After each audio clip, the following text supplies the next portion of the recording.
প্রবাসীদের দীর্ঘদিনের দাবির পরিপ্রেক্ষিতে গুরুত্বপূর্ণ পদক্ষেপটি নিয়েছে বাংলাদেশ নির্বাচন কমিশন। এই উদ্যোগের ফলে মালয়েশিয়ায় বসবাসকারী বাংলাদেশি নাগরিকরা এখন সহজেই তাদের ভোটাধিকার প্রয়োগের জন্য নিবন্ধন করতে পারবেন এবং স্মার্ট এনআইডি কার্ড সংগ্রহ করতে পারবেন। শনিবার কুয়ালালামপুরে বাংলাদেশ হাই কমিশনের অফিসিয়াল ফেসবুক পেজে এক বিশেষ বিজ্ঞপ্তিতে এই তথ্য জানানো হয়েছে।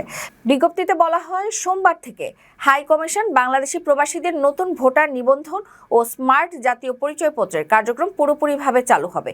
এজন্য নির্দেশনা মোতাবেক সকলকে সরাসরি দূতাবাস হতে সেবা গ্রহণের জন্য অনুরোধ জানানো হয়। একই সাথে বিগত সময়ে যারা এনআইডির জন্য আবেদন করেছিলেন তারা consular.kualalampur@gmail.com ইমেইলে যোগাযোগের মাধ্যমে এনআইডি কার্ডের আপডেট নিতে পারবেন।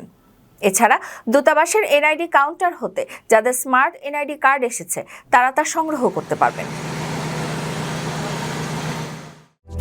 আকর্ষণীয় রেট ও দারুণ সব ডাটা বান্ডেল পেতে আজই ব্যবহার করুন ফ্রেন্ডলি সিম।